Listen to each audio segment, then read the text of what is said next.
Sempre que crimes cometidos por menores de idade povoam os noticiários do Brasil, a bandeira da redução da maioridade penal é hasteada e o assunto volta à pauta com força. O caso do menor que matou a namorada às vésperas de completar 18 anos reacendeu a discussão, especialmente pela crueldade e frieza do assassino, que filmou o crime e divulgou aos amigos através da internet. Entre favoráveis e contrários a esta redução, temos um sistema prisional sucateado, um poder judiciário engessado pela lentidão dos processos e uma legislação penal com prazo de validade questionado, onde até o regime de progressão de pena passa a ser contestado. Para conversar sobre o tema, nossa mesa de bar recebe hoje o juiz da Vara da Família de Rio do Sul, Dr. Renato Cunha. Seja bem-vindo à nossa mesa de bar. Obrigado pelo convite de estar aqui, é um prazer estar aqui. Todo nosso. Doutor, é um tema pesado, a gente sabe disso. O senhor, por favor, fique à vontade para pegar uma bebidinha para a gente dar uma descontraída, apesar do tema pesado. Eu vou aceitar uma água sem gás. Uma água sem gás, então, e eu vou aceitar um chopinho. Rodrigo? Cadê o Rodrigo? Uma água sem gás pro doutor aqui e um chopinho para mim, por gentileza. Doutor, como a gente falou antes, é um tema bastante pesado. Eu queria que antes da gente começar a discutir essa questão da redução ou não redução da maioridade, o senhor pincelasse para a gente o que acontece com um jovem hoje, menor de 18 anos, quando ele comete um crime. Ele é punido, ele é julgado, quais são as consequências a partir do momento que ele é, digamos assim, pego? Certo. Bom, tanto para o adulto quanto para o adolescente, nós temos já um sistema de leis que ele traz uma série de repercussões imediatas e a médio prazo, né? E tanto para o adulto, quanto para o jovem, quanto para o adolescente, existem medidas que não são tão rigorosas como medidas mais rigorosas. Algumas com nomenclaturas, com nomes diferentes, mas que traduzem situações bastante semelhantes. Então, da mesma forma como para um adulto, mesmo que seja preso em flagrante, a regra seja que ele deva ser solto posteriormente, e é uma análise que o juiz tem que fazer, de soltá-lo sempre que possível, sendo excepcional a prisão antes de uma sentença. Pois não.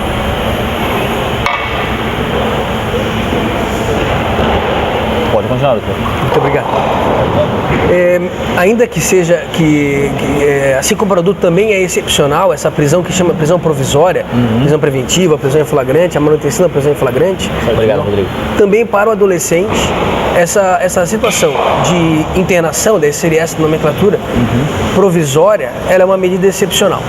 Então isso vale tanto para o adulto quanto para o adolescente. Certo. Então, digamos, um adulto preso hoje, por exemplo, por um crime de furto, se ele não for reincidente, for primário, a pena de um furto simples é de 1 a 4 anos de reclusão, fora a multa. Essa pena, ela enseja para o juiz o seguinte: provavelmente, ao final do processo, ele não terá uma sentença em que será aplicada uma pena de privação de liberdade, mas sim uma pena restritiva de direito, ou seja, uma pena de prestação de serviço à comunidade ou de outro tipo. E dessa forma, dificilmente ele vai continuar preso por um crime de furto simples, crime de furto simples, sendo ele primário. Para o adolescente, a situação também é bastante assemelhada. Provavelmente ele não será internado provisoriamente em decorrência de um furto. Aliás, o próprio Estatuto da Criança e do Adolescente, ele diz que não pode acontecer isso. Ele expressamente diz que para adolescente ele somente será internado, e daí nós levamos também em consideração isso para a internação provisória, no caso de atos infracionais com violência ou ameaça, reiteração de atos infracionais, ou numa outra hipótese de já ter sido aplicada uma medida anterior, ele descumprir de forma reiterada e injustificada essa medida. Então, não obstante sejam situações aparentemente diferentes, o resultado é bastante semelhante, seja para adulto, seja para adolescente.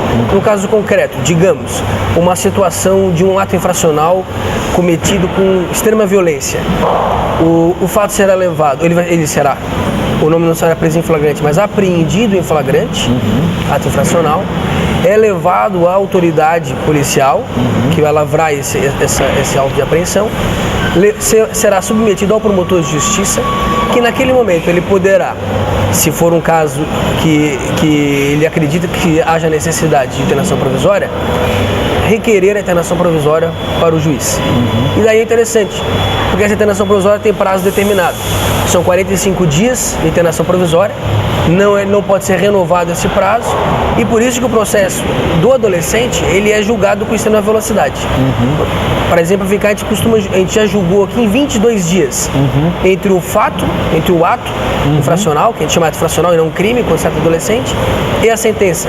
Decorrer apenas 22 dias, com vida de testemunhas, defesa e sentença. Então, e essa decisão, por sua vez, poderá aplicar uma medida socioeducativa de internação, a gente não chama de pena, chama de medida socioeducativa de internação, que é a medida mais rigorosa, é uma medida excepcional, assim como também a prisão é excepcional para adultos. E essa medida de internação tem um prazo máximo de 3 anos. Então, hoje é assim que funciona. Agora, não sendo essa situação excepcional, é claro, ele vai responder em liberdade, assim como também o adulto responde em liberdade. Certo. Doutor, um brinde.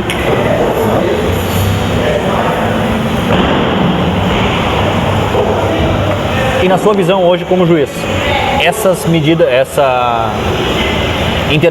internação quando for o caso de crimes cometidos com um pouco mais de violência, e o senhor falou ali que quando são crimes menores, a princípio ele não é punido. Ele vai responder em liberdade, ele vai ter uma punição, mas ao final de um processo. Ao final de um processo, certo.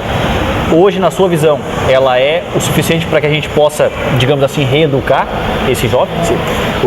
Nós temos sempre que abordar daí qual é a finalidade, o que nós estamos buscando com aquela medida, ou no caso do adulto, o que nós estamos buscando com aquela pena. Certo. Nós buscamos uma ressocialização, nós buscamos o que ele não volte a pensar a delinquir ou a praticar novas infrações. Nós buscamos que a sociedade se sinta vingada, digamos assim, né? Porque essa é uma função que as pessoas costumam não utilizar como argumento, porque ficam preocupadas, acham algo não humano você querer se vingar. Só que o sentimento de vingança, embora não seja talvez até repugnante, mas é um sentimento natural. O sentir, a vontade de se vingar é natural. O se vingar não é natural, mas sentir vontade até é natural. Por nós sermos racionais, a gente evita sentir isso e evita praticar isso. Só que fez parte dessa nossa cultura de não querer se vingar o fato do Estado se vingar por nós, digamos assim. Então, eu fizer algo com a minha família, eu deixo de praticar a vingança porque eu sei que o Estado vai fazer uma punição. Então nós temos que pensar nisso. Qual é o objetivo dessa medida ou o objetivo dessa pena? Tanto para adolescente quanto para adulto. Porque as políticas são bastante semelhantes nesse ponto. Embora a política de adolescente, ela visa muito mais essa socioeducação, digamos assim, né? Tanto que é medida socioeducativa e não só uma punição.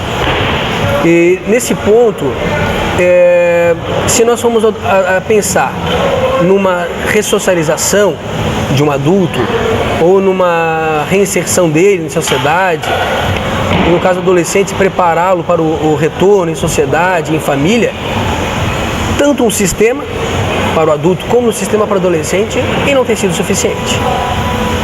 Como forma de prevenção, ou seja, prevenção geral, que os outros não voltem a delinquir, e olhem para ele, veja, ele foi punido, então também não vou fazer. O sistema, ele pune, isso é fato, tanto é que a gente nunca teve uma população carcerária tão grande. Isso aí, tanto vale para os adultos quanto para os adolescentes, embora aqui em Rio do Sul nós tenhamos reduzido a quantidade. Então significa que há punição, a punição está ocorrendo, mas o sentimento de punição não está ocorrendo.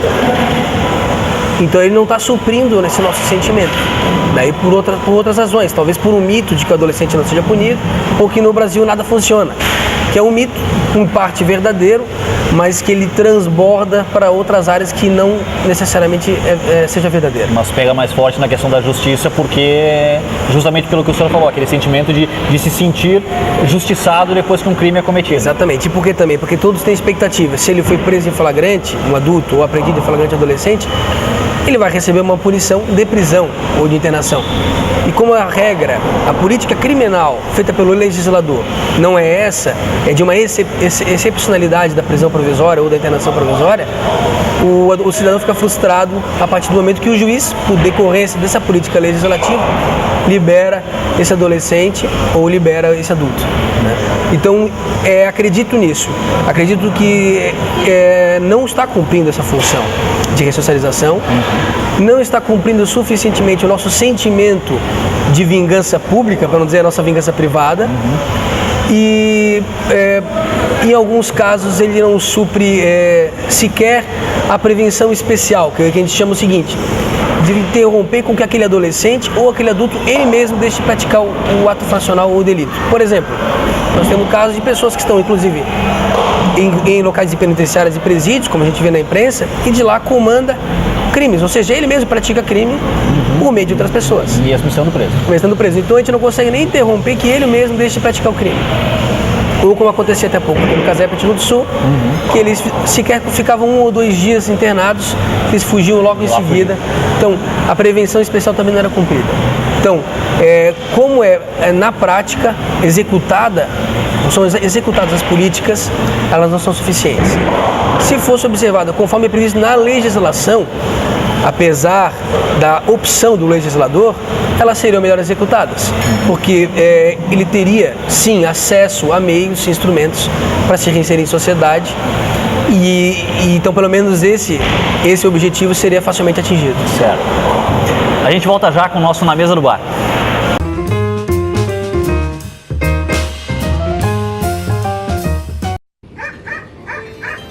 O Bob trouxe uma novidade para você ficar bem informado e fazer negócios. Jornal Diário do Alto Vale. Que amigão! O Bob quer seu dono bem informado. Por isso está trazendo uma oportunidade de você ser assinante Diário do Alto Vale. Receba todos os dias o mais completo e comprometido com a informação e com você. Assine já 0800 642 1717.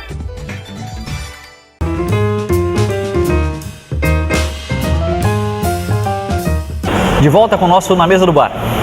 Doutor Renato, o que a senhora acha que falta para que a sociedade sinta de novo essa questão da coerção, do medo de cometer crimes, porque sabe que vai ser punido pelo crime cometido?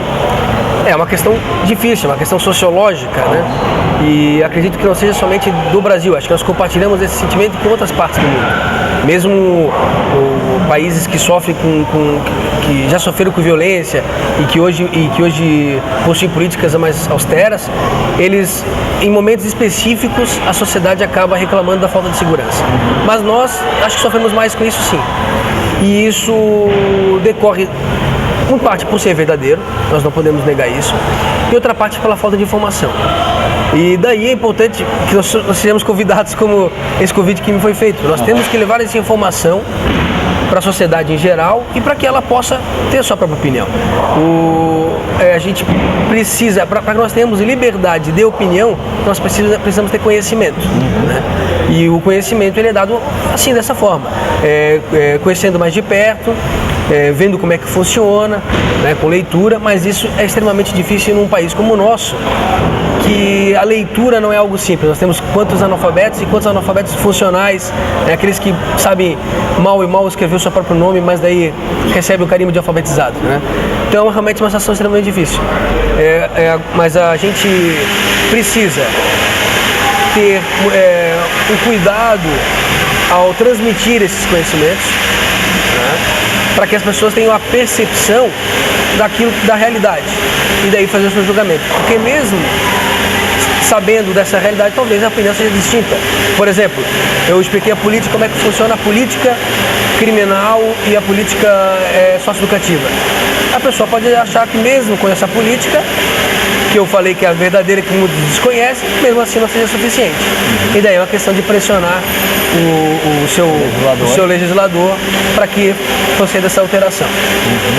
E com relação ao sistema prisional que hoje é, em tese, oferecido no Brasil, o que nós poderíamos mudar, na sua opinião, como juiz e como cidadão, para que ele se torne realmente mais efetivo e seja capaz de devolver para a sociedade adultos e jovens ressocializados?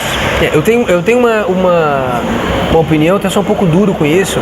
Eu acho que nós precisamos cuidar, especialmente quando adulto, especialmente, inclusive, dos delitos de menor importância, que a gente chama de infrações penais de menor importância. Por quê? A gente permite muitas chances, muitas oportunidades para aqueles que cometem pequenos atos. E essas oportunidades que são dadas, elas na verdade nada mais são muitas das vezes como um sentimento de impunidade que nos dá. Isso vale especialmente para o adulto. Nós temos institutos que fazem com que ele não seja punido. Transação penal, depois suspensão do processo. Depois da suspensão do processo, nós temos ainda uma representação que a vítima tem que fazer. Já são 3 coisas. Nós temos daí, depois que ele é sentenciado, uma pena restritiva de direito, prestação de dessa comunidade, é uma 4ª coisa. Nós temos depois um regime aberto, que nós não temos caso da albergada e cumprido dentro de casa. Então nós temos 5 chances que são dadas, dependendo, claro, das circunstâncias do caso concreto e da gravidade do ato, para que então o adulto, nem me refiro ao adolescente, o adulto seja efetivamente punido com a pena de prisão. Então eu acho que o legislador ele oferece muitas e muitas oportunidades. Essa é uma crítica que eu faço. Só para ter uma ideia, antigamente era a pena de prestação de serviço à comunidade, a pena restritiva de direito era para crimes apenados até 1 ano. Já faz bastante tempo, aumentou para 4 anos. Então, são muitos atos que são albergados por essa benesse legislativa. E essas 5 oportunidades fazem com que, obviamente, os crimes possam ser cometidos novamente. Sim, sem sombra de dúvida. E ele, o próprio infrator, se sinta tranquilo para voltar a delinquir, não aconteceu nada, como na expressão, não deu nada, né? E os que estão ao redor dele, olhando dessa forma, também acredito que não vai acontecer nada. Isso causa aquele sentimento de impunidade e a própria pessoa vítima, aquele que foi ofendido no seu direito, violado o seu direito, muitas das vezes não tem nem vontade de levar esse fato a conhecimento da autoridade, porque imagina, não vai dar nada. E daí nós vemos até casos, houve redução da criminalidade. Houve redução de determinado tipo de ato fracional de crime. Na verdade, não houve. Houve redução das queixas. Claro, houve aumento do descrédito do sistema em si. Então, é uma pena. Para ter uma ideia aqui, hoje nós tivemos, não acredito que seja decorrência disso, mas quando eu cheguei aqui nós havíamos 18 adolescentes internados no CASEP, nós chegamos a reduzir para 3, 4 e agora nós estamos aqui no CASEP, que é o antigo CIP, de Rio do Sul, nós estamos com 12, sendo que da comarca de Rio do Sul apenas 3. Nós temos 3 de Tuporanga, 3 de Ibirama, 3 ou 4 de Turbo Central, enfim. Então, mas há um controle bastante interessante a esse respeito. Não houve um aumento disso. Acredito que não seja cifra negra, né? Mas nós estamos conseguindo controlar bem e conseguindo dar um bom andamento nesse processo. E o sistema socioeducativo nosso aqui, especialmente em meio aberto, funciona muito bem. Para ter uma ideia, nós temos, além da medida de internação, nós temos outros tipos de medida, que é desde uma advertência, que é a mais simples. De meio aberto nós temos a mais rigorosa, seria a liberdade assistida, que é um acompanhamento feito pela equipe técnica, que é uma medida excelente, né? Então ele acompanha, tenta matricular em cursos profissionalizantes, acompanha na escola, vê se está correndo a frequência. Isso realmente é efetivo. E por isso que eu digo que esse sistema, nós podemos apostar nesse sistema, porque na grande maioria dos casos ele é suficiente. Certo. Na grande maioria dos casos. Então tá bom. A gente volta logo com o nosso Na Mesa do Bar.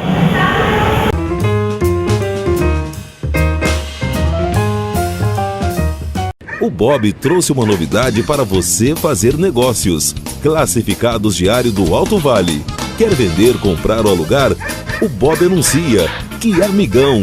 Empregos, veículos, imóveis, informática, telefonia e móveis. Anuncie no jornal que veicula em 28 cidades do Alto Vale. Ligue e faça negócios. 47 3525 1717. Jornal Diário do Alto Vale. Comprometido com o leitor e com o anunciante.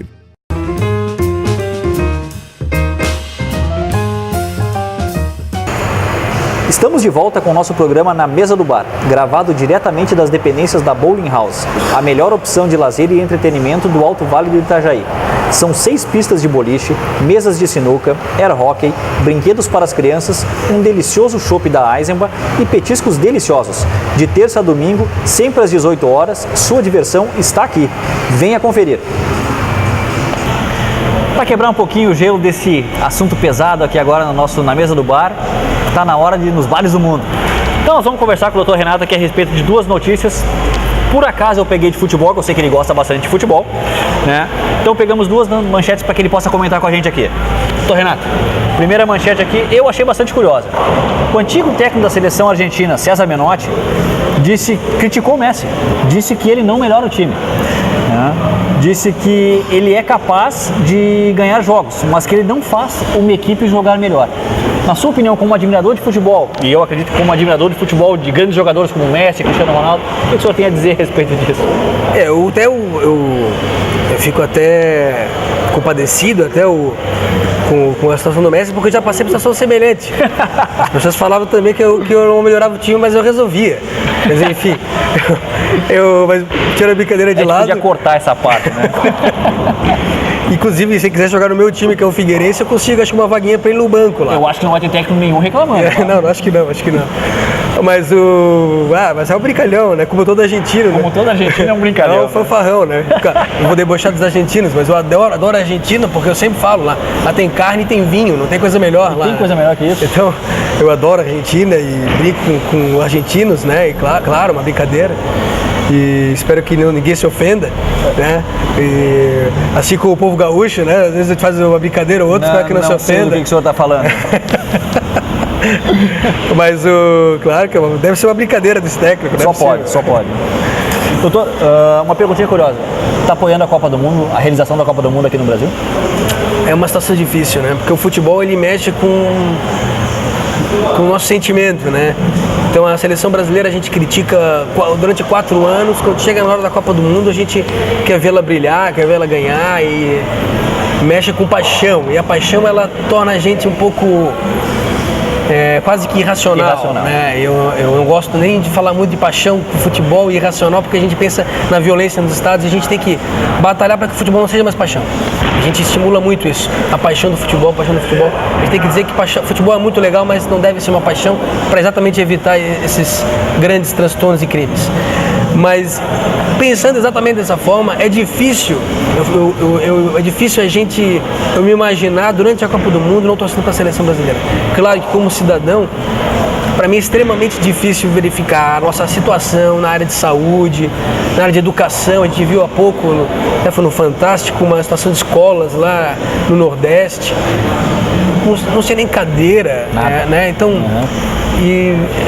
é extremamente difícil a gente verificar uma situação dessa sem resultado de investimento para esses locais, e nós construímos estádios com dinheiro público, né? Então isso realmente é lastimável.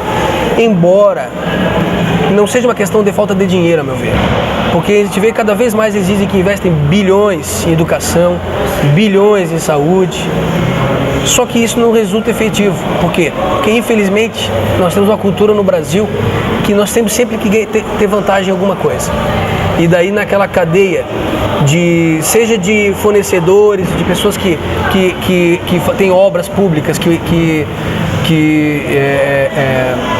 realizam as obras públicas, os seus gestores em todas as esferas, todos querem levar algum dinheirinho. Não gosto de generalizar, claro, não é geral mesmo, nós temos pessoas honestas, mas é o que a gente vê. E daí a gente fala de punição mais uma vez, né? A gente lembra que no ano passado, na metade do ano, quando aconteceram aquelas manifestações, o Senado aprovou o aumento de pena rapidamente, só que só passou no Senado, não deram andamento, né? Então deram um cala-boca para a população e isso não se deu efetivo. Para ter uma ideia, a pena de corrupção a mínima é 2 ou 3 anos, a mínima. 2 ou 3 anos, se fores punido, não vai se pegar regime fechado, vai de ficar um no a 4 que o aberto. senhor comentou antes. Exatamente, até 4 anos, vai se pegar pena restritiva de direito, né? Ou se pegasse pena privativa de liberdade, seria regime aberto. Então teria, mais uma vez, todas aquelas oportunidades e chances que o legislador dá. Então, eu perguntei a respeito da Copa justamente porque está havendo uma briga entre Romário e Ronaldo com relação a alguns ingressos que Ronaldo tinha prometido para portadores de deficiência física. Os ingressos até agora não vieram e o Romário está justamente criticando ele. São 2 ídolos do futebol brasileiro, incontestavelmente, e então estão trocando farpas pela internet. E eu ia questionar justamente isso. Temos um grande ídolo de um lado contra a Copa do Mundo e outro, um ídolo mais recente, a favor da Copa do Mundo, inclusive participando da comissão organizadora. Como é que o senhor vê isso? A gente como brasileiro, como é que fica a nossa paixão nesse momento? Sim, né? sim. Nesse ponto eu tô muito mais Romário do que Ronaldo. Né? Para ter uma ideia, bom, a começar porque o Romário para mim é um dos maiores ídolos do futebol, no meu gosto. Embora aquele jeito dele marrento, né? Mas se tornava até mais ele interessante. Resolvia. Sim, resolvia. A Copa que eu mais me lembro, inclusive lembro de todos os gols, placar de todos, é a Copa de 94 que ele ganhou praticamente sozinho. Então o Romário, ele pra mim é o grande craque. Se eu pudesse, vou conhecer um jogador de futebol que eu gostaria de conhecer, seria o Romário. E aí ele ganha mais um ponto, né? Com todos nós, ao meu ver. Porque ele tem falado muita coisa que nós gostaríamos de falar. Concordo. E o curioso, um grande legislador. Exatamente. E o curioso nesse ponto é que eu acabei de falar de criticando os gestores, e claro, não é gestor, ele é especificamente um legislador, pelo menos nesse momento, e ele demonstra exatamente o contrário. Ele está como legislador e buscando o real interesse público da população. Achei interessantíssimo o que ele fez. Claro, estar para criticar é muito mais fácil do que realizar. E talvez por isso que até eu acho interessante a sucessão de governos, porque tu muda de posição, uma hora tu é realizador, outra hora tu é o fiscalizador para que alguém realize. Né?